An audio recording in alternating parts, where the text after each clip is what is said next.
हाजमे का चूरन, मैदे की खराबी, खट्टे डिकार। अस्सलाम वालेकुम। कंप्लीट हेल्दी टिप्स की जानिब से बंदा नचीज़ का सलाम। दोस्तों, आज मैं मैदे के लिए, हाजमे के लिए, मैदे की इस्लाह के लिए बेहतरीन किस्म का चूरन लाया हूँ। ये चूरन आपको इंशाअल्लाह ताला मैदे के मसाइल से निकलने में काफ़ी मदद करेगा। ये ज़बरदस्त किस्म की चीज़ है। करना यह है कि पिपला मोल 100 ग्राम लेना है और काला नमक 100 ग्राम लेना है और इसमें शामिल करनी है आपने काली मिर्च 100 ग्राम और बड़ी इलायची 100 ग्राम।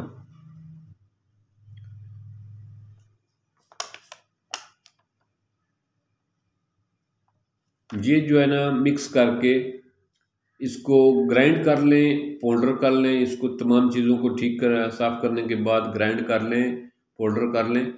पाउडर बनाने के बाद इसको शीशी में महफूज कर लें। आपके मैदे के लिए ये बेहतरीन किस्म की टिप्स तैयार हो गई है।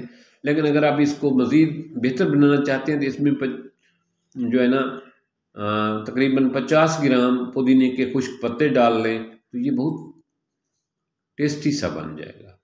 50 ग्राम पुदीने के पत्ते भी ग्राइंड करके शामिल कर लें तो ये आधा चम्मच खाने के आधा घंटा बाद आप लेंगे तो ये आपके मैदे की इस्लाह करेगा। खट्टे डिकार नहीं आएंगे, खाना जल्द हजम होगा और तेज़ाबियत नहीं करेगा।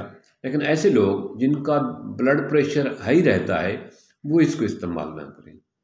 ऐसे लोग जिनका ब्लड प्रेशर का इशू है वो क्योंकि इसमें नमक है, ये ब्लड प्रेशर वाले लोगों के लिए नुकसानदेह हो सकता है। ब्लड प्रेशर वाले मरीज़ इसको इस्तेमाल ना करें।